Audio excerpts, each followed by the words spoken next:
Eclesiastes 12. A gente vai ler só o versículo 1, mas vamos falar sobre alguns outros versículos. Todos abriram?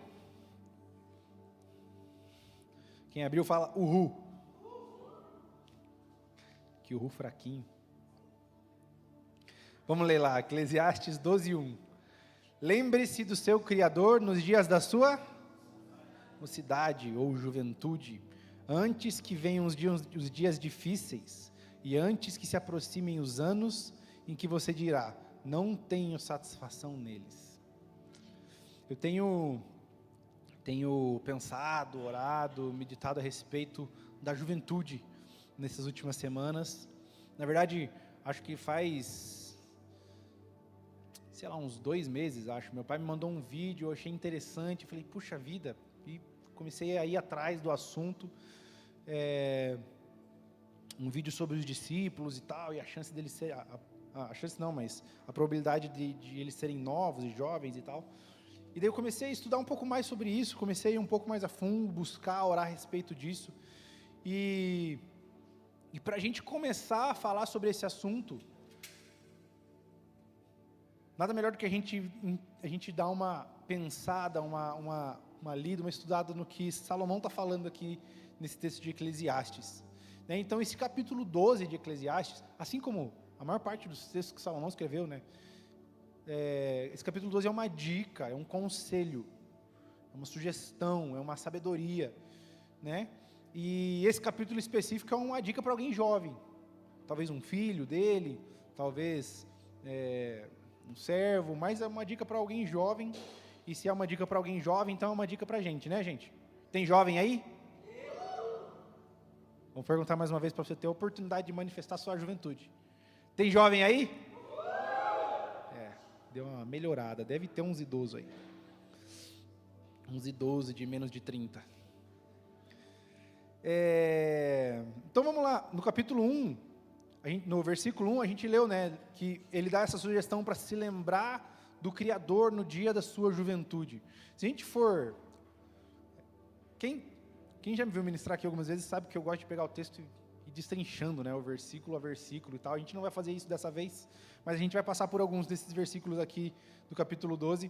Mas no versículo 4, fala assim, pense que é uma continuação do versículo 1, 2, 3, é uma continuação. Lembre-se do seu Criador no dia da sua mocidade, antes que venham os maus dias, antes que cheguem os dias que você não tenha mais prazer.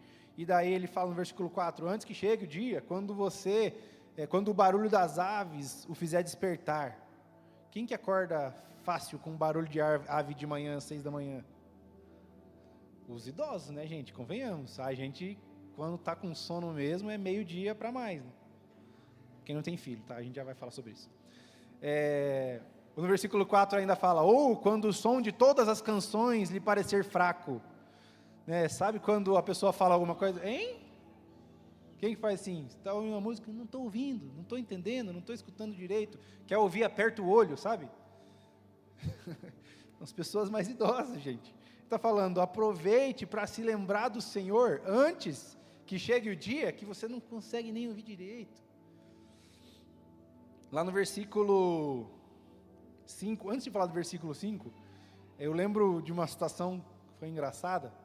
O meu pai, quando eu nasci, meu pai era muito jovem. Quando eu nasci, meu pai devia ter 17 anos. E eu lembro, na minha infância, do meu pai ser muito dorminhoco.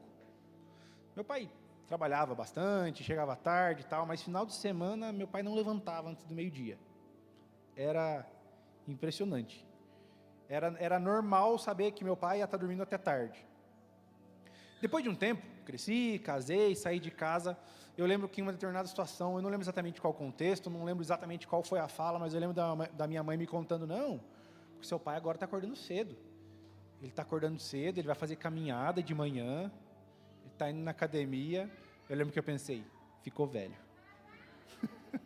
Ficou velho, gente, que acorda cedo sem ter motivo, Convenhamos. Não, gente, nada contra quem acorda cedo, tá, gente? Se você acorda cedo, você tenta ver uma vida saudável com o seu sono. Gostaria de poder dormir até meio-dia. No versículo 5, ele fala, quando você tiver medo de altura e dos perigos da rua. Gente, vamos fazer só uma análise bem simples assim. Qual é a faixa etária da maior parte das pessoas que praticam esportes radicais? Adolescentes inconsequentes, jovens, né? E adultos que talvez, adultos, né? Não que jovem não seja adulto, mas pessoas mais velhas que talvez praticaram esse mesmo esporte desde a sua juventude. Né? É muito difícil você ver alguém que é mais velho, não que não possa acontecer, mas é muito difícil você ver alguém que é mais velho, que já tem mais de seus 40, 50 anos, querer aprender a andar de skate, querer aprender a surfar. Né? Por quê? Porque a gente vai ficando mais velho, a gente vai ficando um pouco mais medroso dessas coisas, né? Não, para que eu vou arriscar desse jeito? Para ir machucar, hospital, remédio, não, imagina o gasto. Né? Quando a gente é mais novo, a gente tá nem aí, a gente quer adrenalina, a gente quer... Eu falava para a Jéssica antes de casar que eu queria pular de bungee jump. Nunca deu certo. Agora, eu já falo assim, deixa quieto, não precisa. Não, eu ia gostar, mas... não vou fazer nenhum esforço para isso, não.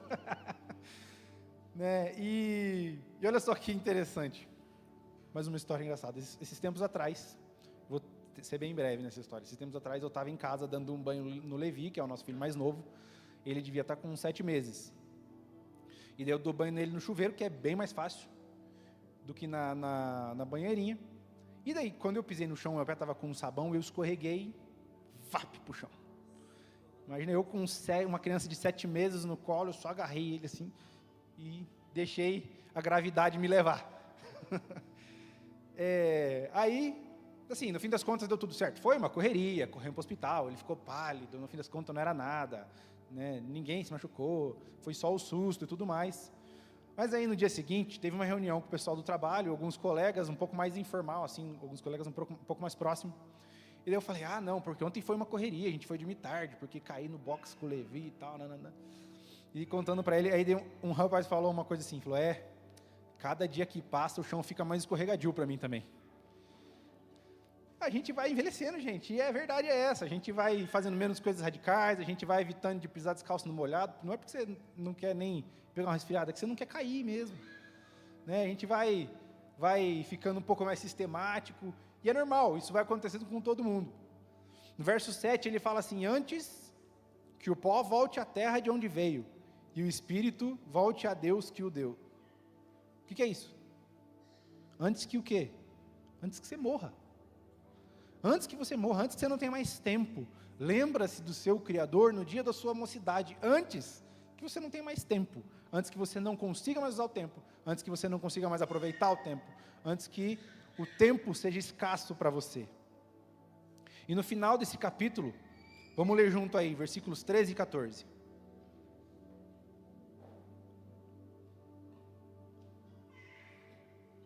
Agora que já se ouviu tudo, aqui está a conclusão.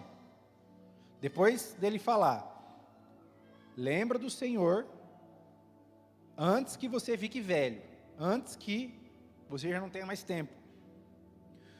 Aqui está a conclusão, tema a Deus e guarde os seus mandamentos, pois isso é o essencial para o homem. Pois Deus trará a julgamento tudo o que foi feito, inclusive tudo o que está escondido, seja bom ou seja mal. No fim das contas, o que Salomão está dizendo aqui é, aproveite a sua juventude, lembre-se do Senhor, porque no fim das contas, tudo que você fez, quer seja no privado ou no público, Ele vai trazer a luz para te trazer o juízo, seja ele justo, né, para bem ou seja ele justo para mal, para condenação ou para salvação. Então, o que o escritor aqui, Salomão, está falando é que existe uma força na juventude, existe uma liberdade de tempo, existe uma facilidade enquanto a gente é jovem, que a gente vai perdendo com o tempo. E que se a gente não começa a criar hábitos de se lembrar do Senhor, de estar com o Senhor, enquanto a gente tem essa possibilidade, enquanto a gente está na fase de criação dos nossos hábitos, criação da nossa rotina, depois vai ficar muito difícil. E eu vou dizer para você, eu lembro de situações, A Jéssica perdeu recentemente, há, sei lá, 1 ano, 2 talvez, uma bisavó. Viveu até 99 anos. E um pouco antes dela ficar tão velhinha assim, quando ela ainda ia conseguir, quando ela conseguia sentar, andar, conversar direito, se mexer e tal, a gente ia lá na casa dela, a gente brincava com ela, jogava umas cartas com ela para passar um tempo, estar um tempo junto com ela, era o que ela gostava de fazer. Só que ela era dura, e ela dava o jeitinho de roubar do jeito dela, mas a regra não valia para você. Nossa, gente, e eu ficava no veneno. Como assim? Não, tá errado isso aí. A Jéssica falou assim: amor, ela é uma idosa mais que idosa. Ela não vai mudar, não adianta você ficar. Ela está com 90 anos. Não vai. Tipo, o que você está se estressando, né? Perda de tempo. E a verdade é que quando a gente vai ficando mais velho, realmente a gente não vai mais mudando tantos hábitos. Pensa, ela passou 90 anos pensando de um jeito. Vai ser agora que ela vai mudar tudo? Não, ela teve seu encontro com Jesus, ela se converteu e tudo mais, mas algumas coisas ainda, né, da forma de viver, da forma de lidar, a gente vai relevando, já estava bem velhinha mesmo, né, mas quando a gente é jovem, é exatamente o contrário disso. Quando a gente está na juventude, quando a gente é jovem, a gente tem tempo, espaço na nossa cabeça, para a gente reformular pensamentos, reorganizar as coisas, replanejar o que está errado, né? Jovens são ágeis, né? são pessoas que aguardam mais tempo acordado, conseguem passar mais noites sem dormir direito, são mais antenados para novidade, né? Quem nunca ajudou um avô ou uma avó a mandar uma foto no WhatsApp, trocar uma foto de perfil que não conseguia fazer, porque a gente pega o negócio, é intuitivo para a gente, clica ali, resolveu tal, para ela fica tipo, né? Não consigo nem ver direito o que eu estou fazendo, né? Quem já tentou explicar alguma coisa pelo telefone para sua avó fazer que não deu certo? Né? Não dá, tem que ir lá, pegar o telefone e fazer para ela. Né? Existem estudos que eu não me atrevo a dizer os nomes técnicos, mas estudos da neurociência que mostram que o cérebro jovem, ele é mais preparado para essas adaptações, ele tem mais plasticidade, ele tem mais velocidade, tem menos preocupação, menos estresse da vida para você conseguir organizar as coisas, tem mais velocidade de processamento, né? Quando a gente é mais jovem, a gente consegue ouvir uma coisa mais rápido, entender tudo que estão falando. Quando você vai falar com uma pessoa mais idosa, você fala muito rápido, ela já fala, vai devagar, já não estou entendendo nada, né? É um HD novo. Quem já comprou um computador, você liga ele e fala assim, ligou, né? Um HD novo, zeradinho. A gente é jovem. Salomão está sugerindo, use essa sua força, essa sua juventude, para conhecer o Senhor, para se lembrar do Senhor. Não deixe isso para depois, porque depois você já não vai conseguir direito. E se a gente for olhar para a Bíblia, Deus, Ele tem um gostinho peculiar de escolher os jovens. Já percebeu isso?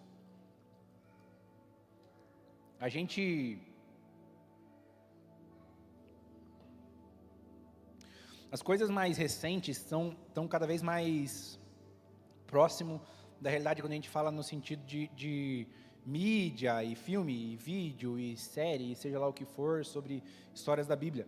Estão cada vez mais próximos do que realmente era. Mas alguns anos atrás, você ia ver um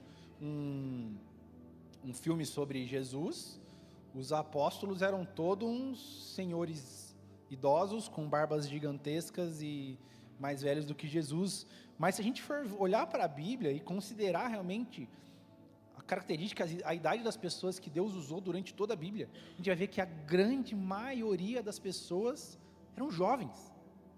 Eram jovens. E não só na Bíblia, a gente vai falar um pouco sobre isso. Vamos considerar aqui, vamos ser bem generoso, e vamos considerar jovem de 12 a 35, beleza? Passou de 35, você ainda é jovem com um pouquinho mais de anos. Mas vamos considerar na Bíblia aqui, só para a gente trazer um pouco dos personagens, das pessoas da Bíblia. Vamos começar por Samuel. Samuel, vocês se lembram da história de Samuel? Ana não podia engravidar, ela orou, Deus deu para ela um filho, né? Ela engravidou, e ela tinha feito uma promessa que se ela engravidasse, ela daria o filho para ser servo no templo, né? E servir o sacerdote. E Samuel foi muito pequeno morar no templo. E ele foi um profeta que se tornou um dos maiores profetas da história no Antigo Testamento. Samuel foi só o cara que ungiu Davi rei, né? Então, esse cara foi um cara grande dentre os sacerdotes. Mas, quando ele era ainda um menino, o Senhor falou com ele. Os estudiosos acreditam que ele devia ter em torno de 12 anos, quando o Senhor fala, Samuel, Samuel. E ele levanta e vai para Eli, e fala, Eli, você me chamou? Não, 3 vezes. Na terceira ele fala, diz, eis-me aqui, e o Senhor fala com ele. E o Senhor vem para ele com um menino de 12 anos, e o Senhor aponta para ele o pecado de Eli. E esse menino com 12 anos ia ter que chegar para o sacerdote, que era o seu chefe, o estagiário ia ter que chegar para o chefe, e falar assim, o teu erro está aqui, aqui, aqui. O Senhor apontou o seu pecado, a sua falha, a sua consequência vai ser essa. Faz sentido pensar que ele devia ter próximo dos 12 anos, que 12 anos na cultura judaica é quando um menino, a menina também, mas é quando eles eram religiosamente emancipados, onde a partir de agora, suas responsabilidades diante da religião são suas. A gente vai falar um pouco mais sobre isso, sobre essa cultura judaica mais para frente, mas Samuel era um adolescente que ouviu a voz de Deus, com 12 anos. E o fato dele ter ouvido a voz de Deus, não só com 12 anos, mas durante toda a sua adolescência, sua juventude, sua vida, fez com que o seu sacerdócio fosse um dos mais marcantes de toda a história judaica. Quando a gente fala de jovens, é natural a gente lembrar também de Daniel e de seus amigos. Quando o rei Nabucodonosor e a Babilônia vêm, invadem Israel e levam eles cativos, o rei fala, tragam para mim os jovens de famílias nobres, que são cultos, que são inteligentes, tragam esses que eles vão ser treinados para me servir. Ou seja, traz os melhores jovens, tragam os melhores jovens, esses eu vou treinar para me servir, o rei fala. Né? E Daniel fala que esse rei mandou buscar esses meninos jovens, eles deviam ter aproximadamente entre 14 e 17 anos. Eles não eram jovens de 30, como eu e alguns. Não, eles eram jovens de provavelmente 14 a 17 anos, eram adolescentes. E no capítulo 3, ainda sob o governo desse mesmo rei, Nabucodonosor, nos conta a história de que Sadraque, Mesaque e Abednego se recusaram a se prostrar diante da estátua de ouro do rei e foram jogados numa fornalha de fogo. Uma fornalha de fogo é boa, né? Fornalha de fogo. Se fosse uma fornalha de água, eu queria ver. Uma fornalha quente, incandescente. E deixa eu só fazer um parênteses, uma coisa que eu estava pensando quando estava preparando o estudo. A gente chama Daniel de Daniel, né, que é o nome judeu dele. A gente não chama Daniel de Beltesazar, que é o nome que o rei deu. Por que a gente chama Sadraque, Mesaque e Abednego do nome que o rei deu? Quem sabe aí o nome judeu de Sadraque, Mesaque e Abednego? Quem sabe? Misael, Ananias e um outro. Azarias, isso, ó, tá de parabéns, viu? Tá de parabéns. Palmas para ela ali, ó. Ananias, Misael e Azarias. Mas voltando. Então, se a gente for ver a cronologia do livro de Daniel, provavelmente esses jovens se posicionaram contra uma situação de idolatria. O reino de Nabucodonosor, isso deve ter acontecido aproximadamente entre os 10 primeiros anos depois do exílio de Israel. Então esses jovens eles deviam ter entre 18 e 25 anos. Quem aí tem entre 18 e 25? Levanta a mão. Então imagina você aí, ó, entre esses 3. Sadraque, Mesaque, Abednego e você. E aí o rei fala, não vai, se prostrem, eles falam, não vamos, então vocês vão para o fogo. E eles foram corajosos, ousados e fiéis, a ponto de dizer, se precisar a gente vai morrer, e é isso, a gente não vai se prostrar, gente vai ser fiel. Jovens fortes, decididos, fiéis, que se lembraram do Senhor na sua juventude. A Bíblia vai nos contar do milagre que aconteceu, mas podia não ter acontecido. Podia ser que eles teriam morrido. O Senhor teve misericórdia da vida deles e no fim das contas transformou aquilo em algo que abençoou a nação, porque o Nabucodonosor depois mandou todos respeitarem o Deus de Sadraque, Mesaque e Abednego. Mas, se eles tivessem morrido, eles ainda assim teriam sido fiéis. Mais um jovem, um grande jovem da Bíblia, Davi. O famoso rei Davi. A famosa história de Davi contra Golias. Quantos anos você imagina que Davi tinha quando ele enfrentou Golias? 15, 17? Mais ou menos isso. Davi devia ter entre 14 e 17 anos, provavelmente. Sabe por quê? A Bíblia não dá a idade dele, né? Mas assim, os seus irmãos estavam na guerra. Então, provavelmente, se ele fosse mais velho, ele estaria na guerra. Então, ele não estava na guerra, ele estava em casa. Ele era o irmão caçula, isso a gente já sabia.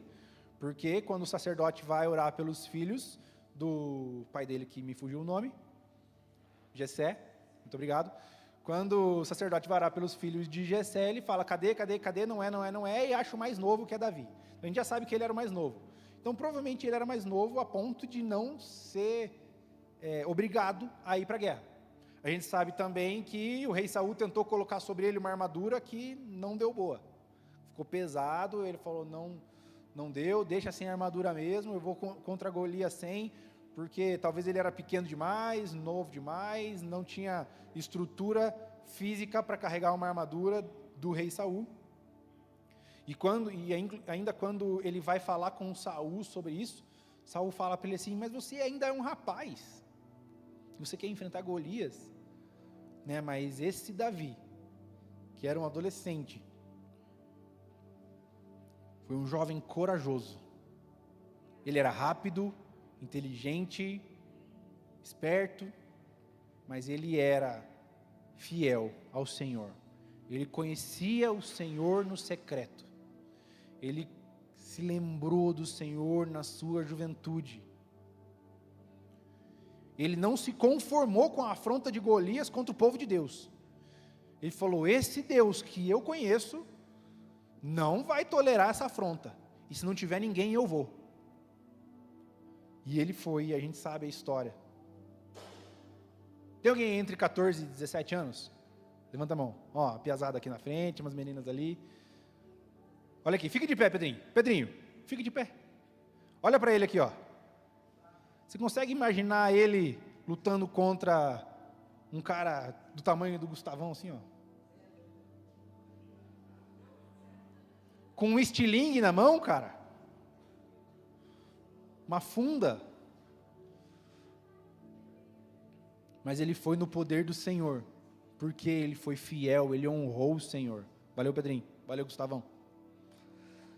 Ele foi fiel, ele honrou o Senhor, e o Senhor abençoou que ele vencesse Golias, se tornasse uma das maiores histórias da Bíblia, uma história que a pessoa pode não conhecer a Bíblia, mas conhece Davi, conhece a história de Davi e Golias, e não foi, a gente não vai encontrar só homens jovens, mais uma vez a gente não tem a data ao certo no texto bíblico, mas pela tradição e pelo contexto histórico, a gente chega à conclusão que provavelmente Esther devia ter entre 14 e 17 anos, quando ela se tornou rainha. Se você nunca leu o livro de Esther, te convido, é um livro muito gostosinho de ler, numa sentada você lê o livro de Esther, é bom de você ler, reler, meditar. Então, leia lá e você vai ver que, quando você estiver lendo o livro de Esther, pense que essa jovem devia ter entre 14 e 17 anos, quando ela se tornou rainha. E isso significa que, depois, quando acontece a situação que Amã quer matar os israelitas, e faz o rei assinar um decreto para matar todo mundo, ela devia ter aproximadamente 19 a 22 anos, quando ela teve coragem para entrar na presença do rei sem ser chamada, correndo o risco de ser morta, para defender o seu povo, o povo do Senhor. Ela devia ter mais ou menos essa idade, 19, 22 anos, quando ela convoca um jejum para toda a nação e fala: todos vocês, vamos jejuar, vamos orar para que o Senhor tenha misericórdia de nós. Essa menina, essa jovem, ela se lembrou do Senhor na sua juventude.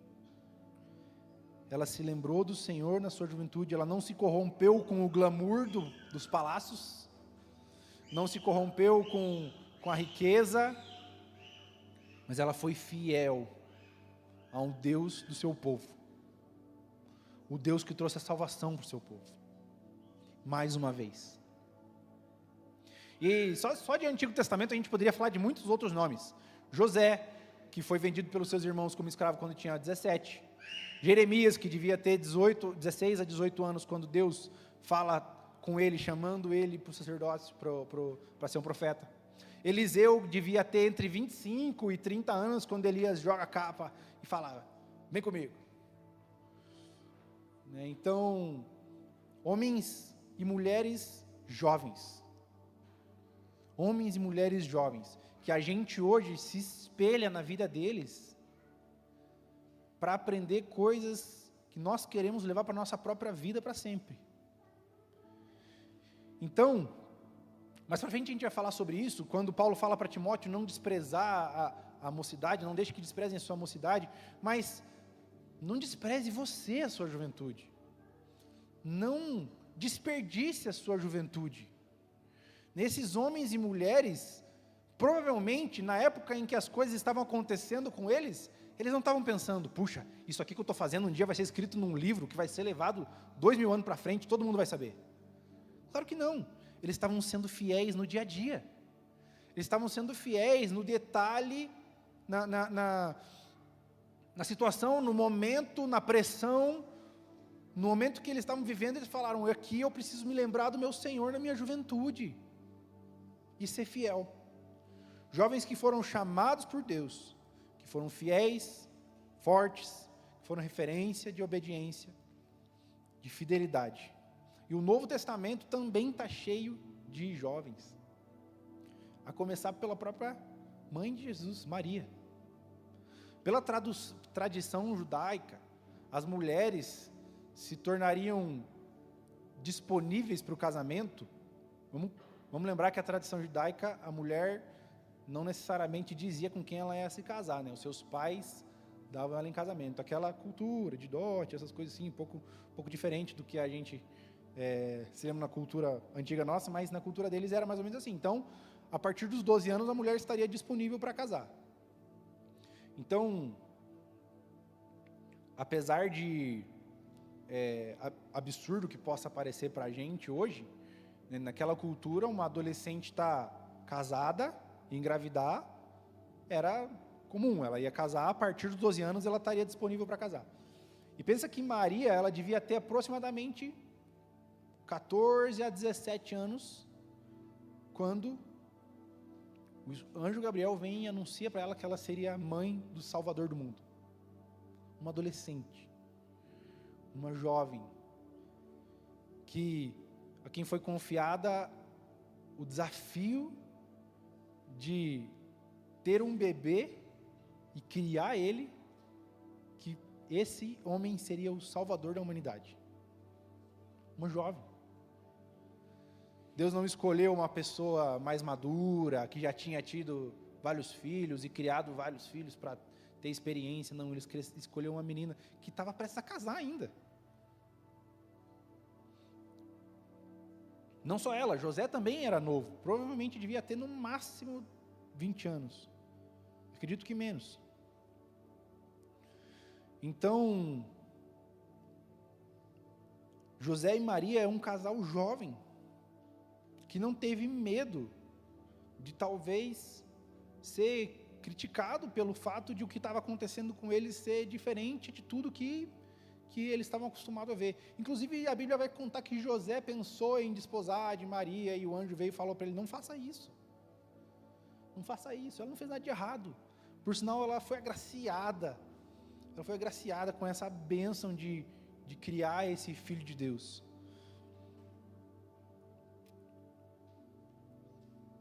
Um casal jovem, que se lembrou do Senhor, que o Senhor escolheu para criar o Filho de Deus, aquele que nós adoramos, aqueles que nós veneramos. E se a gente for olhar para os 12 apóstolos, e era sobre esse assunto que o meu pai mandou aquele vídeo que eu falei no começo, os 12 apóstolos, provavelmente eles também eram jovenzinhos. Então, a cultura judaica, mais uma vez, ela vai mostrar para a gente que os jovens, as crianças, o Farley já falou isso algumas vezes, e ele fala bem melhor que eu, mas as crianças, elas iam para a escola, eles iam aprender sobre a lei e os profetas até os 12 anos. Depois dos 12 anos, os que se destacavam eram escolhidos pelos rabinos, e eles continuariam o estudo até eles se tornarem os próximos rabis, né, os próximos rabinos, os próximos fariseus. Então, depois dos 12 anos, se ele não tinha um mestre, é porque provavelmente ele não foi tão dos melhores, então ele ia para casa e ele ia aprender a profissão da sua família. Então, quando a gente vê Jesus chamando Pedro, Tiago, João, e acredito que André também estivesse junto, né, quando Jesus chama eles estavam fazendo o quê? Pescando. Né, e a Bíblia vai falar que Tiago e João eram os filhos de Zebedeu. Tiago e João, os filhos de Zebedeu. Os filhos do trovão, fato. Mas os filhos de Zebedeu. Né, e eles estavam com o seu pai praticando a profissão da família. Então, a gente entende que provavelmente eles eram não tão jovens porque eles não estavam na escola. Eles provavelmente não se destacaram entre os mais estudiosos porque eles não tinham sido escolhidos pelos outros rabinos, eles estavam praticando a profissão de seus pais. E provavelmente eles também não eram maiores de 20 anos, porque provavelmente aos 20 anos ele já teria criado a sua própria independência profissional a ponto de fazer a sua própria carreira, a sua própria profissão. Talvez Pedro tivesse próximo dos 20, como eu disse, eles casavam cedo, a Bíblia vai nos mostrar que Pedro era casado, porque Jesus curou a sogra de Pedro, então só tem sogra quem é casado. Se você namora e você fala minha sogra, você está errado. Mas vai ser sua sogra, fica tranquilo, se você casar. E Pedro era provavelmente o único que era casado, a gente não tem certeza, mas muito provavelmente o único casado. E esses meninos, eles tinham, outra coisa que aponta que eles eram jovens, é que eles tinham facilidade para simplesmente largar tudo e seguir Jesus. Imagina Jesus. Uma coisa que é muito legal de você perceber é que Jesus, quando ele chama os discípulos, ele tinha 30 anos, né?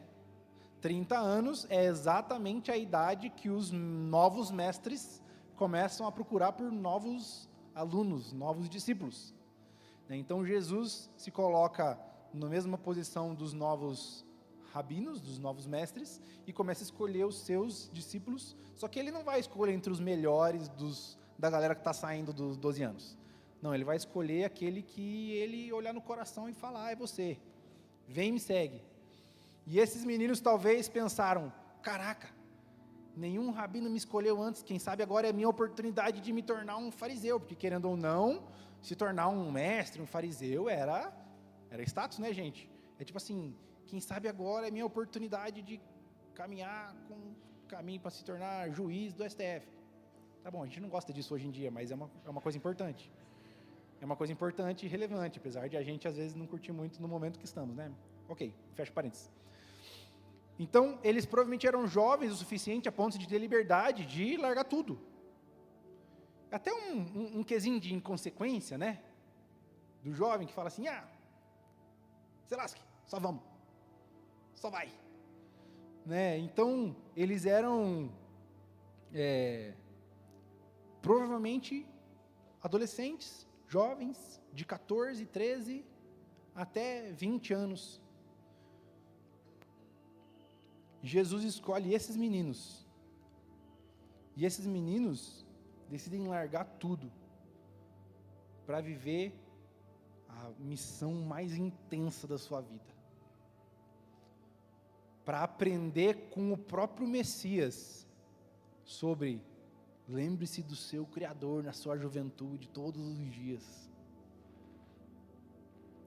A gente vai ver outras pessoas que tinham um pouco mais de dificuldade na Bíblia de seguir Jesus, porque eles tinham mais dificuldade de largar tudo, porque provavelmente tinham bastante coisa, né? Vi de jovem rico. O jovem rico não quis largar tudo, a Bíblia fala que ele tinha muitas coisas. Então, Jesus escolhe esses meninos, esses jovens. Por quê? Porque eles conseguiam correr mais rápido se fossem perseguidos? Porque eles tinham mais força no braço para entrar em guerra contra o Império Romano? Não, porque eles eram jovens que ainda estavam num momento bom para colocar na sua mente quem é o Senhor de todas as coisas, e colocar na sua vida aquilo que impactaria a sua história, e não só a sua história, mas a história da humanidade. Estamos nós aqui, tantos e tantos anos depois, falando desses homens, que começaram jovens. E eu poderia falar de mais pessoas do Novo Testamento também, mas vou terminar essa parte falando de Timóteo, né? Calma, não estou terminando ainda. Mas Timóteo, um dos discípulos mais novos, mais jovens de Paulo, quando ele começou a caminhar com Paulo, provavelmente Timóteo devia ter entre 16 a 20 anos. Era um menino também, um adolescente, um jovem, jovem adulto, né? E esse menino, ele decidiu abrir mão de tudo para viver uma jornada por praticamente toda a Ásia, junto com Paulo, falando do amor de Deus, levando a salvação do Filho de Deus, levando a verdade da vinda, morte e ressurreição do Messias, né? E esse menino depois se tornou um pastor jovem de uma das maiores igrejas daquele tempo, a igreja de Éfeso. E Paulo escreve para Timóteo quando ele era esse pastor, e provavelmente ele devia ter entre 30 e 35 anos, era um líder muito jovem, né, para se tornar um líder de uma das maiores igrejas. E então, abre comigo aí, 1 Timóteo 4.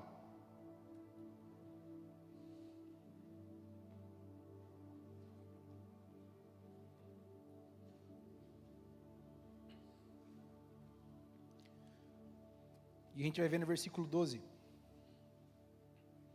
Ninguém o despreze pelo fato de você ser jovem, mas seja um exemplo para os fiéis, na palavra, no procedimento, no amor, na fé e na pureza. Um conselho muito parecido com o de Salomão. Lembre-se do seu Criador enquanto você é jovem. Seja um exemplo enquanto você é jovem. Seja o padrão enquanto você é jovem. De fé, de procedimento, de amor, de pureza, santidade. Aí você vai falar assim para mim: ah, Fernando, mas isso aí é no contexto judaico, onde as crianças, os adolescentes, eles eram expostos a responsabilidades desde muito cedo. Fato, verdade. Eles eram de verdade expostos a responsabilidades muito importantes, muito grandes a partir da sua adolescência. Hoje a gente tem um entendimento totalmente diferente na nossa sociedade, na nossa época, no nosso conceito, no nosso contexto, um conceito muito diferente do período da adolescência. Para eles naquela época realmente, com 12, 13 anos, já ia trabalhar, já ia casar, já ia fazer família, já ia juntar sustento, ia aprender a se virar. Mas vamos olhar um pouco mais perto do nosso tempo, não tão longe. Você já ouviu falar de um homem chamado Martinho Lutero? Já ouviu falar? O grande reformador da igreja protestante. Sabe quantos anos ele tinha quando ele se tornou um monge? Porque ele era um monge católico antes de toda a reforma protestante, né? Tinha 22 anos. Quando ele decidiu entregar sua vida para viver o que naquele momento era algo mais próximo de uma vida ministerial em tempo integral. 22 anos. Com 33, e como a gente falou, né, gente, vamos considerar até os 35 aqui, para a gente só ter uma idade de corte, não que isso seja limitante, mas com 33 foi quando ele começou o que a gente chama de reforma protestante. Um cara que queimou no coração dele o amor pela Bíblia, pela propagação dessa mensagem, desse evangelho. Já ouviu falar de um outro homem chamado John Wesley? Que a gente canta umas musiquinhas aí. John Wesley tinha 22 anos quando ele era líder de um movimento evangelístico. Ele estava na faculdade, gente. Quem está na faculdade aí? Deixa eu te perguntar, você se envolve no intervalo vida ou alguma coisa assim na sua faculdade? John Wesley fazia isso lá na faculdade dele, mais ou menos. Era outro nome, era outro estilo, era o Holy Club. Mas ele estava lá, gente, se reunindo com alguns amigos para orar, com 22 anos. E daí com 35 anos, jovem, foi a situação, a famosa história da experiência do coração aquecido, e daí mudou a vida dele para sempre, e depois o irmão dele também, e etc. Jovem. E eu vou citar alguns nomes, eu não vou entrar em detalhes na história de cada um deles, talvez você conheça alguns deles. Se você não conhecer, você anota aí. Se você não souber como que escreve o nome que eu vou dizer, você anota do jeito que você entendeu, que o Google vai saber te ajudar. Um cara chamado David Brainerd. Esse cara começou a pregar com 21 anos. Com 29 ele morreu de tuberculose. Mas com 21 até os seus 29, ele dedicou a sua vida a pregar, cara. E a história desse homem impactou outros homens, como Jonathan Edwards, William Carey, homens que também começaram cedo. Jonathan Edwards com 19, William Carey com 24, Evan Roberts com 26, homens que foram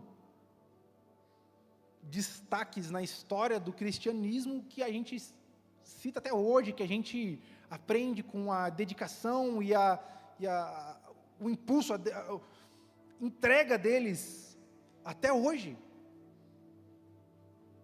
George Whitefield estava junto com os irmãos Wesley, com 21 anos.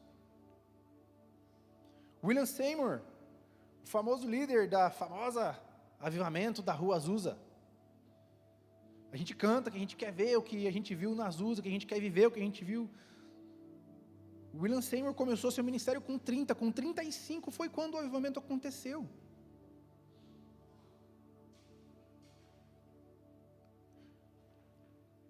Tem uma mulher chamada Amy Carmichael, não sei se é assim que fala. É assim que eu consigo ler. Carmichael. Muito bem, muito obrigado. Agora faz mais sentido. Amy Carmichael, isso aí. Ela era uma missionária que resgatava mulheres da prostituição na Índia. Sabe com quantos anos que ela começou sua vida missionária? 22. 22 anos. Homens e mulheres que na sua juventude conheceram o Senhor, se lembraram do Senhor, decidiram dedicar a sua vida, a sua história, para manter essa vida do Senhor ativa, a sua história para sempre, que se dedicaram em conhecer a Deus, e não só conhecer a Deus, fazer Ele conhecido. Se a gente voltar lá para a carta de Paulo a Timóteo, a gente vai ver que Paulo, ele não só dá aquele versículo de conselho para Timóteo, mas os versículos seguintes ele continua dizendo: se aplique na leitura, sempre, seja diligente, não negligencie o dom.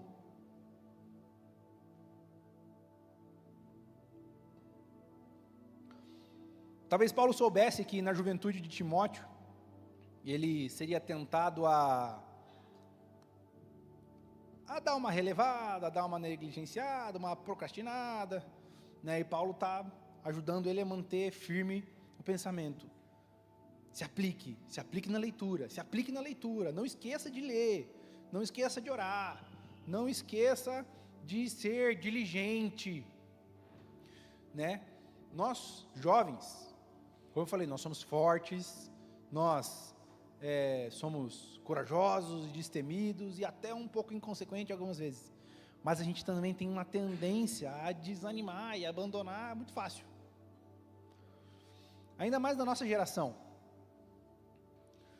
né? E quando a gente não vê resultado, gente, a gente tem a tendência a dar uma desistida, dar uma esquecida, dar uma abandonada, né? Eu fiz um estudo bem breve sobre gerações, bem breve mesmo, e eu não vou ficar falando aqui tanto sobre isso, mas né, existe uma categorização de gerações, né? Geração X, Y, que é os millennials, geração Z, e etc.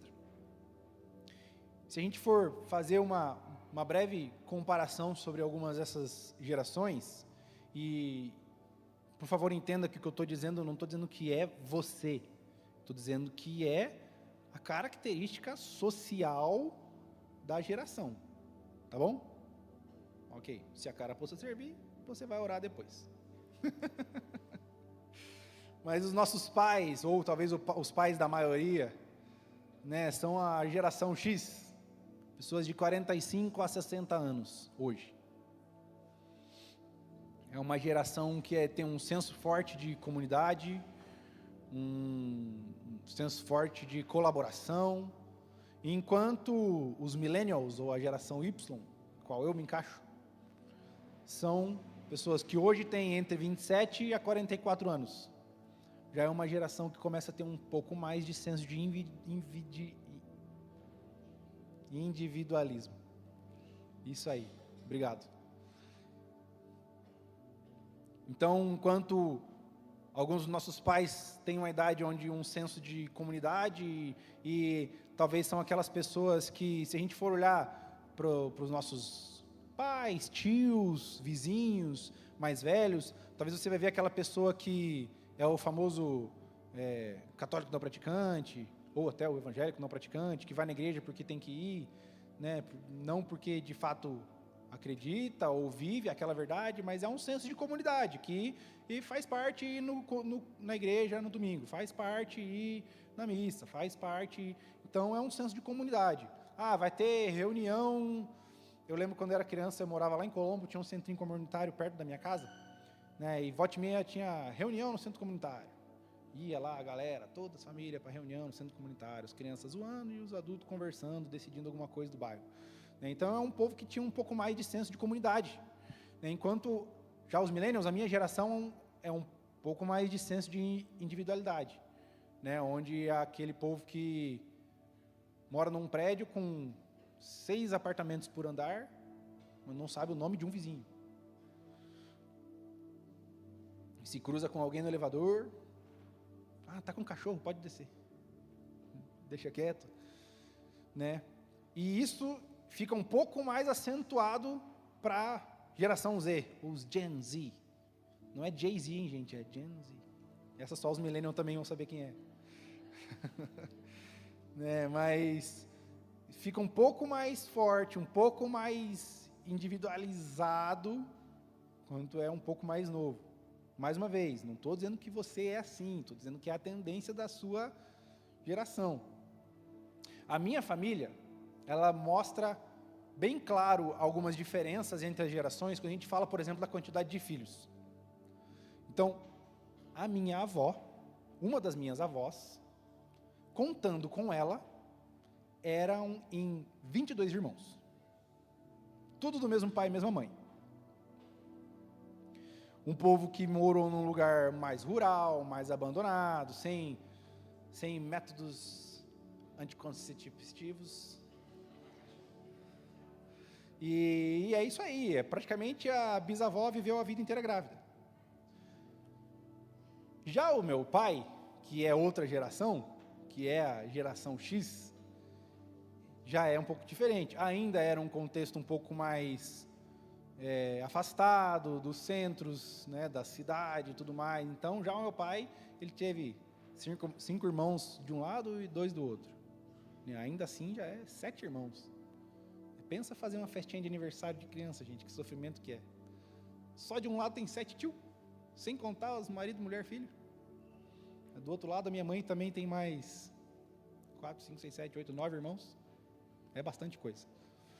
Então, a galera não é sempre assim, não é todas as famílias assim, a família da Jéssica, por exemplo, já não é mais assim, mas era comum, de certa forma, esse tipo de coisa. Já a minha geração, eu tenho 2 irmãs, né, e todos os irmãos do meu pai, e também da minha mãe, ninguém tem mais de 3. É isso. 2, 3. Se a gente chega na geração Z, você vai ver como é muito mais comum um filho único. Quem aqui é filho único? Tem filho único aqui? Deixa eu perguntar, vocês por acaso têm menos de 27 anos? Sim? Não? Sim? Sim, sim. É muito comum, geração Z, filhos únicos. E, gente, convenhamos, a gente não se amolda à cultura, mas se deixar, a tendência é que a próxima geração sejam só pais de pet e baby reborn, né, gente? Porque a galera não está querendo muito. E se você não sabe o que é baby reborn, provavelmente você é um millennial.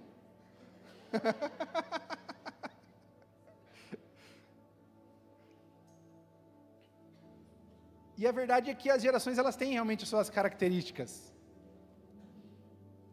Né? Enquanto os millennials, eles foram forçados a ter que aprender tecnologias que surgiram um dia e sumiram no outro.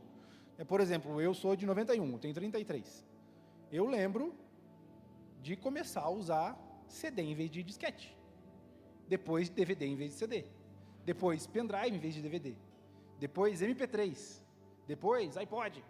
Depois, você começa a usar o seu telefone como pendrive. Você não precisa mais de um pendrive.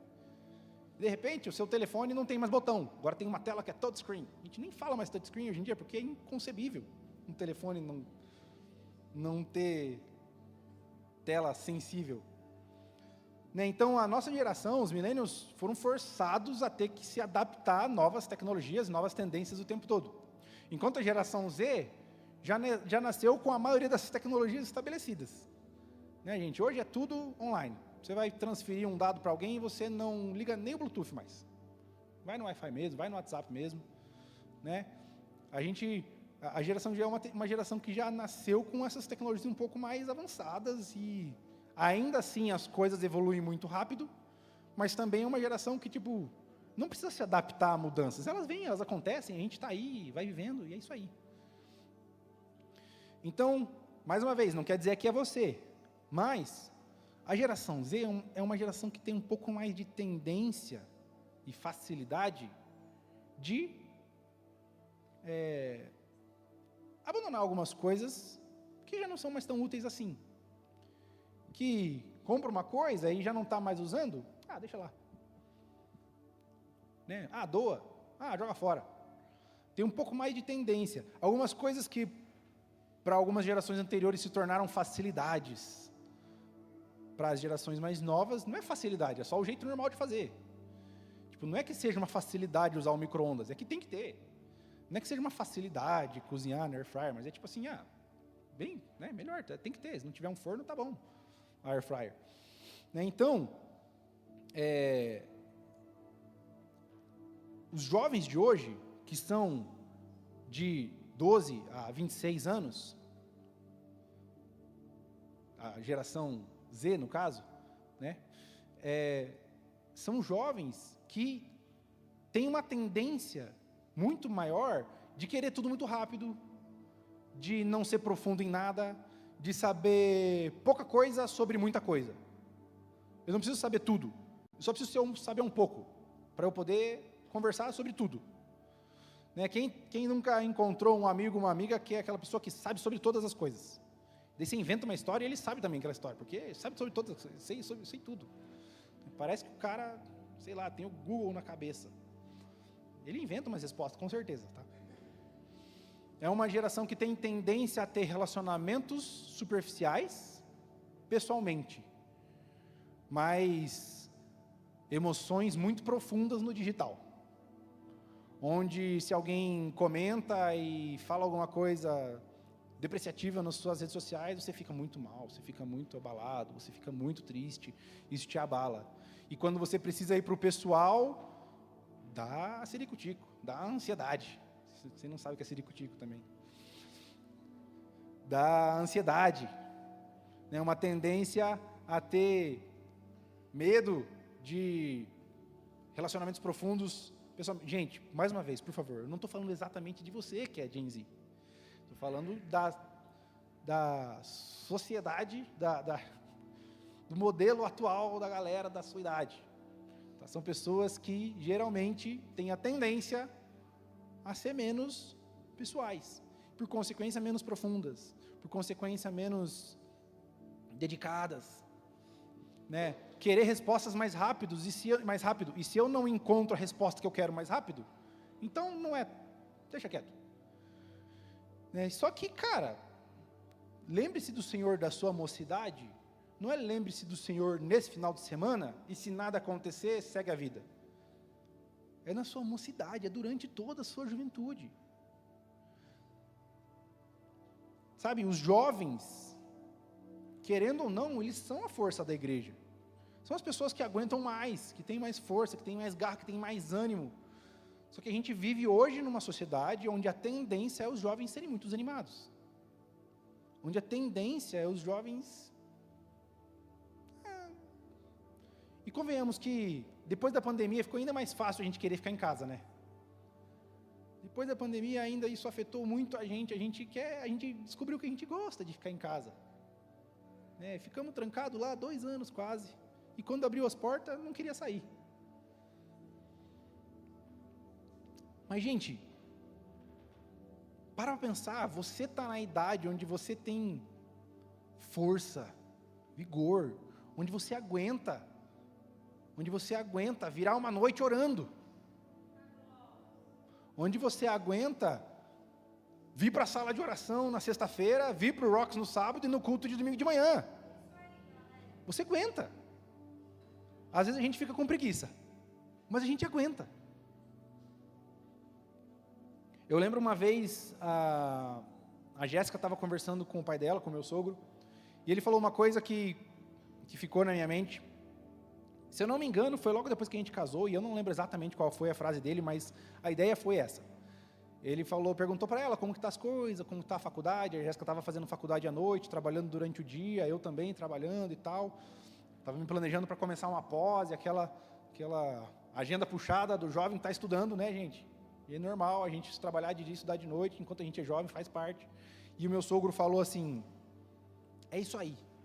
Aproveita mesmo, enquanto você é jovem, aproveita enquanto você não tem os filhos, enquanto você ainda tem tempo, disposição, e vai, estuda, faz faculdade à noite, se especializa, faz um curso, sei lá, um concurso, né, na cabeça dos geração X, sempre concurso, né, então, né, faz alguma coisa para você se estabelecer financeiramente, para você se preparar, compra sua casa, não sei o que lá, né? E não que a gente não tenha que fazer essas coisas, porque de fato, enquanto a gente é jovem, a gente realmente deve aproveitar que a gente tem força para estudar, né? Agora que eu tenho 2 filhos pequenos, para mim fazer uma pós-graduação, ou uma outra especialização, é muito mais difícil, principalmente se for presencialmente, é muito mais difícil, né? E não que os filhos atrapalhem, não é isso, mas existe uma preocupação que a gente não tem enquanto a gente não tem os filhos, que a gente pode se dedicar um pouco mais, a gente pode dormir um pouco mais tarde para fazer uma prova, estudar para uma prova, fazer um TCC, que a gente pode se dedicar um pouco mais para fazer uma pós-graduação no final de semana,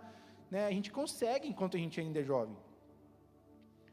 Mas por outro lado, eu quero te lembrar que esse não é o principal objetivo, que não é errado a gente se dedicar e buscar sucesso profissional, mas esse não pode ser o seu principal objetivo. A gente vive um tempo onde a gente se critica pela nossa performance, onde tudo é performance. E se eu não consigo fazer o curso que eu queria, e o outro curso em paralelo, e ainda aquele curso que é EAD, e daí ler a quantidade de livros que eu queria, e ainda assistir a série, o filme, o documentário e o reality show que eu queria, aí eu vou ficar chateado comigo mesmo, porque eu não consigo fazer tudo o que eu queria, né? E ainda assim, puxa vida, não consegui orar nem ler a Bíblia, né? Então a gente é uma geração que a gente olha muito para a nossa performance, a gente se critica, a gente fica ansioso. Essa semana eu estava ouvindo uma ministração da Val do Dizoscope, aquela que vai estar aqui no Voz e Trovões. Né, e ela estava falando sobre o ritmo de Deus. Se você não viu, vai lá no YouTube, digita lá, Val Ritmo. Val Dizascope Ritmo, senão você vai achar um Zumba lá, né? Melhor botar o Dizascope. Né? Então, procura essa pregação. E ela falava sobre isso justamente, sobre a gente viver num ritmo tão frenético, enquanto a Bíblia vai dizer que os homens que andaram com Deus, andaram, não correram. Eles andaram com Deus. Andar, quando Jesus fala, toma sobre você o meu jugo, ele fala, se coloca aqui, ó, no mesmo, sabe, quem não sabe o que é um jugo, era uma madeira que ficava sobre os cavalos ou os bois que puxavam a carroça para que eles andassem no mesmo compasso.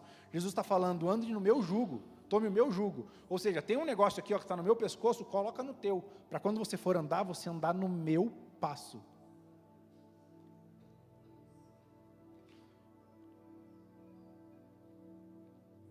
Abra comigo, Mateus 6:33.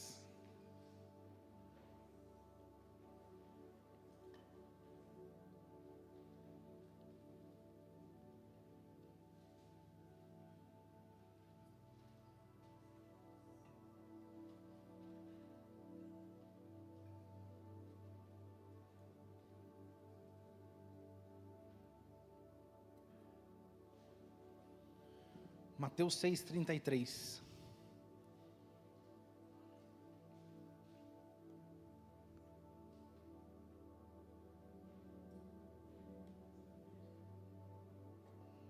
Busquem, pois, em primeiro lugar o reino de Deus e a sua justiça, e todas essas coisas lhes serão acrescentadas. Se você for ver o contexto, ele está falando para a gente não se preocupar com o que vai comer, com o que vai vestir, né? Mas buscar o reino de Deus em primeiro lugar. Significa que eu não preciso me preocupar com o que vestir? Não. Que eu não preciso me preocupar com o que comer? Não. Mas buscar em primeiro lugar o reino de Deus. E a minha performance na minha faculdade vem acompanhando. Lembre-se do seu Criador na sua mocidade. Vem acompanhando, buscar o primeiro lugar o reino de Deus. Então nós somos jovens e sim, mais uma vez, você precisa sim aproveitar esse tempo que você tem para estudar, para se dedicar. Mas, cara, aproveita o tempo que você tem para buscar o reino de Deus em primeiro lugar também. Em primeiro lugar. Sabe, eu não quero dizer isso como quem quer aparecer, ou quer ser melhor ou não, mas só para que vocês tenham como exemplo, e talvez como referência, para de certa forma abençoar vocês. Mas eu lembro quando eu era adolescente, eu devia ter 14, não mais do que 15, com certeza. A gente tinha tido... Foi a minha primeira experiência com uma vigília muito louca, num retiro de crianças. E a gente voltou para casa, e daí a gente começou a pedir para os nossos pais que a gente queria vigília. E o pessoal lá da igreja organizou uma vigília. Aí a gente chegou na vigília, era um culto normal, de uma igreja um pouco mais tradicional como era a nossa. A gente olhou para aquilo e falou assim, isso não é vigília? Se juntou eu e mais, sei lá, 4 adolescentes. A gente foi para o cenáculo, que era a salinha de oração, apagou a luz, começou a orar. Não tinha celular, caixinha de som da JBL para botar música. A gente começou a orar. E de repente eles estavam lá fazendo um culto do jeito que era o culto de domingo, na sexta-feira, à 1h, de sábado no caso, né? E a gente estava na salinha chorando. E daí na salinha do cenáculo, só para dar um contexto, antes disso o cenáculo era um berçário, então ela tinha um vidrinho assim. E daí os adultos passavam, o que está acontecendo? E saíam. Olhavam, o que está acontecendo? Vários adultos passavam a olhar, e a gente lá chorando, deitado, ajoelhado, de pé, buscando a Deus. E eu lembro que teve um intervalo, que infelizmente na hora do intervalo meu pai quis ir embora e eu não pude ficar.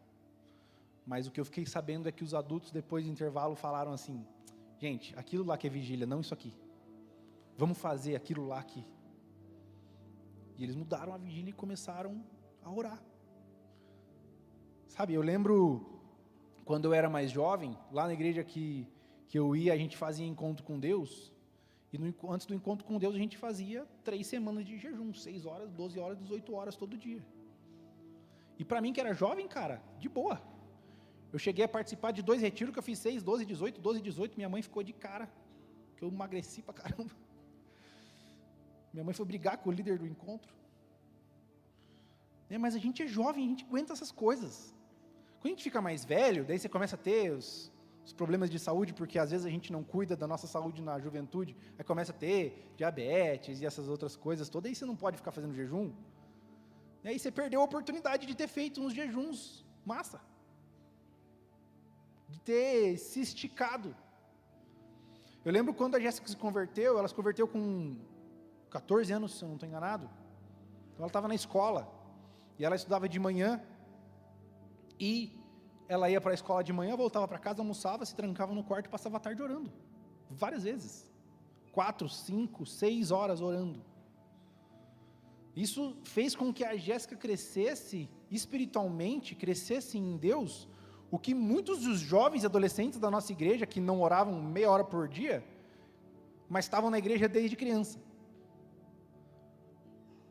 Então, mais uma vez, isso não é para que a gente pareça melhor do que ninguém, não, mas, cara, enquanto a gente é jovem, adolescente, a gente consegue organizar a nossa agenda, a gente consegue planejar, a gente consegue gastar tempo, como eu falei, a gente consegue virar à noite se for preciso, a gente consegue, mas lembre-se do Senhor enquanto você ainda consegue, antes que chegue o dia que você não consiga mais, porque no dia que você não conseguir mais, se você não criou o hábito, você não vai conseguir nunca mais.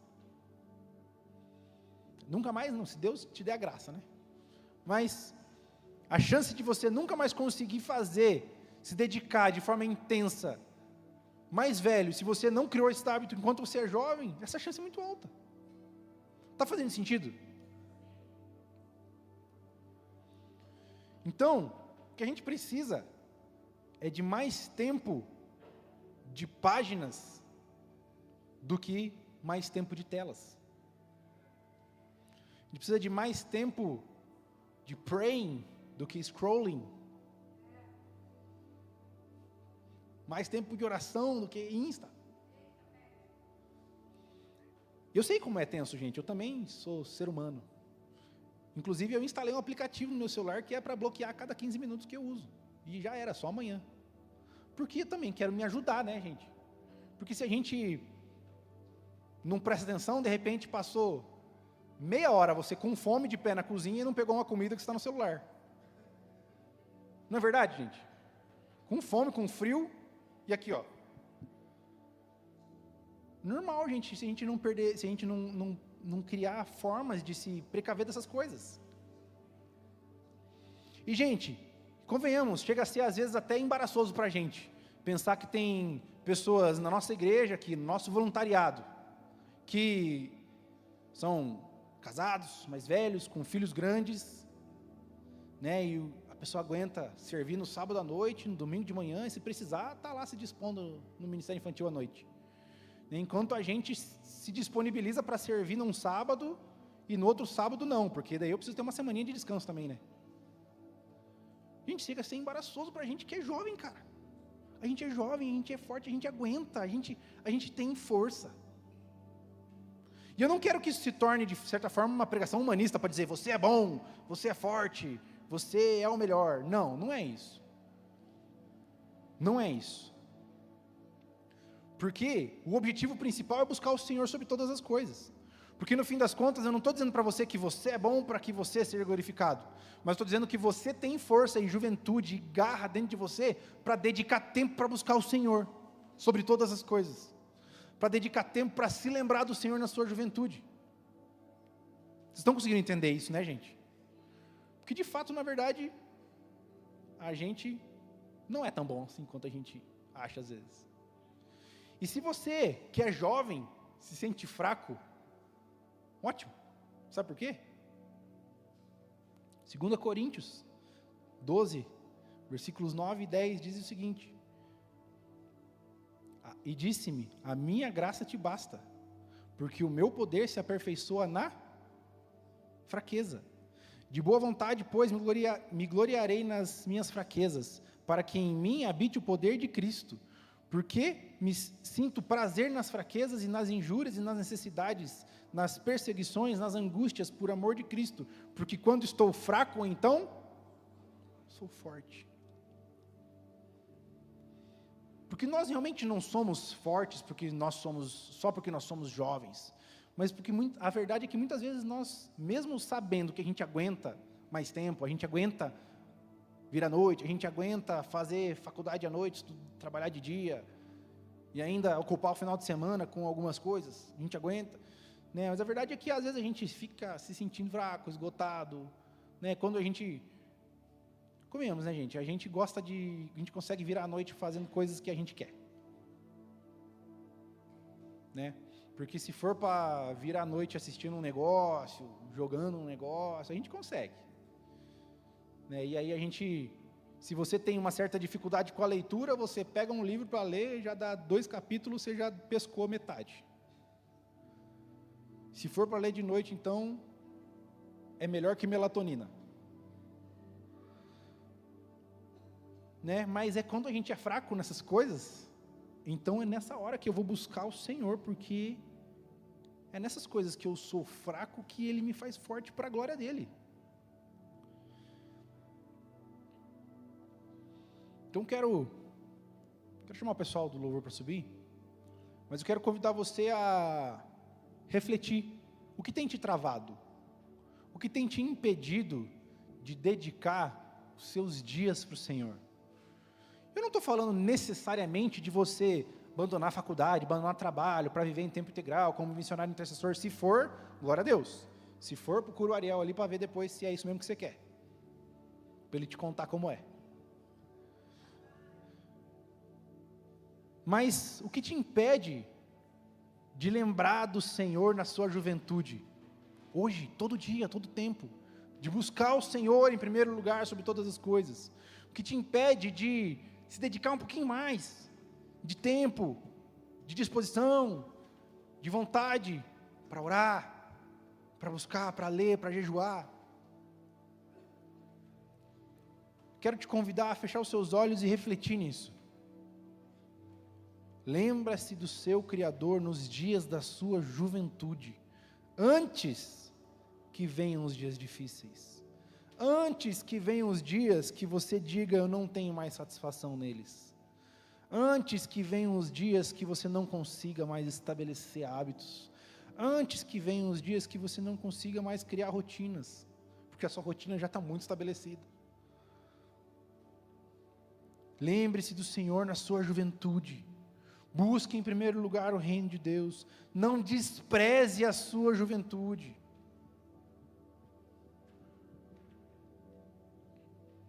E enquanto o pessoal toca uma canção, eu quero te convidar a fazer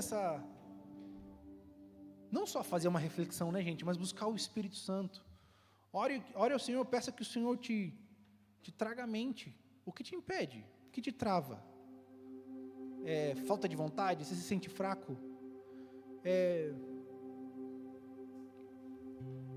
Puxa, minha rotina é tão cheia de coisas inúteis que não tem tempo para coisas úteis.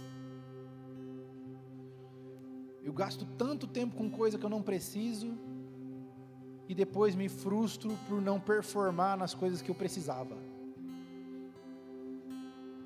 Como tem sido seus dias? Como tem sido sua semana? Busque o Espírito Santo de Deus, que Ele traga na sua mente, que Ele traga a você agora o entendimento, a revelação, a percepção de onde é que está o problema. Por que é que eu não consigo me dedicar tanto assim? E é claro que a gente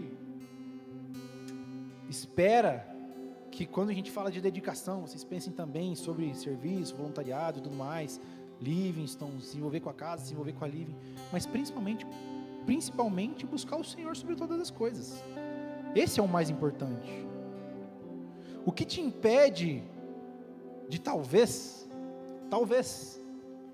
largar tudo e ir para a Índia, largar tudo e ir para a Europa? O que te impede de talvez abrir mão de um curso que você nem está gostando e nem queria fazer, para fazer uma teologia ou algum outro curso que te traga um aprendizado maior sobre Jesus? O que te impede de talvez fazer um planejamento e se inscrever numa escola de missões, uma escola específica? Principalmente, o que te impede de orar? O que te impede de ler a Bíblia? Espírito Santo de Deus, eu clamo que o Senhor venha sobre nós, que o Senhor venha sobre cada um, Pai. O Senhor é aquele que conhece a rotina e a agenda de cada jovem, melhor até do que nós mesmos conhecemos a nossa rotina. O Senhor é aquele que sabe, Deus, onde a gente está gastando tempo, esforço, dinheiro, com coisas inúteis, com coisas que não são benefícios nem para o entretenimento. O Senhor sabe todas essas coisas, Deus. Eu te peço, Espírito Santo de Deus, que o Senhor traga a mente e o coração de cada jovem aqui, Senhor,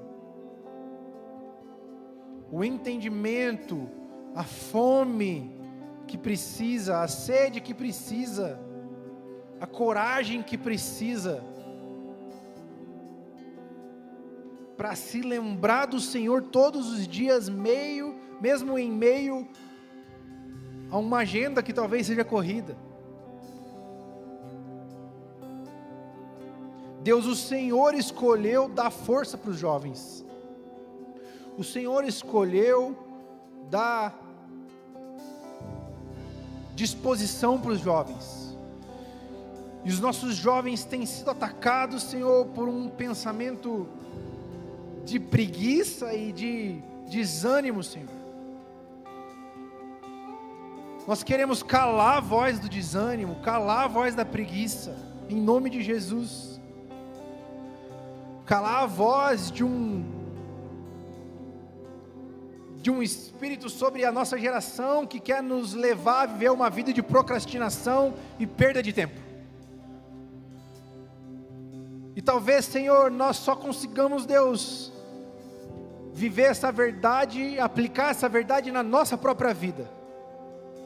Mas a verdade é que se a gente quer, Senhor, impactar a sociedade com a verdade, desse entendimento de buscar o Senhor sobre todas as coisas, primeiro nós precisamos fazer isso na nossa vida. Nos ajuda, Senhor. Nos ajuda, Senhor, a fazer isso primeiro em nós. Nos ajuda.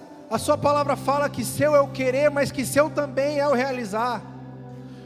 Nós queremos desejar como o Senhor, Pai, estar com o Senhor, mas nós também queremos, Deus, que através do Senhor consigamos realizar, Pai, realizar, Deus, isso, de estar contigo, de conhecer ao Senhor. É o Senhor quem nos dá a fome de conhecer o Senhor.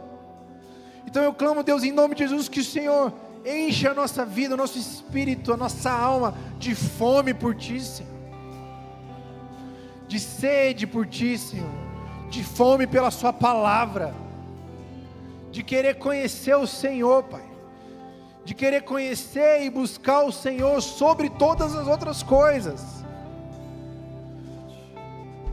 Deus, eu não te peço por jovens negligentes com suas responsabilidades, mas jovens responsáveis com a busca ao Senhor em primeiro lugar, Pai. Sim, Deus, eu clamo, Deus, por jovens que serão os melhores profissionais, os melhores alunos, mas porque em primeiro lugar buscam o Seu reino e a Sua justiça.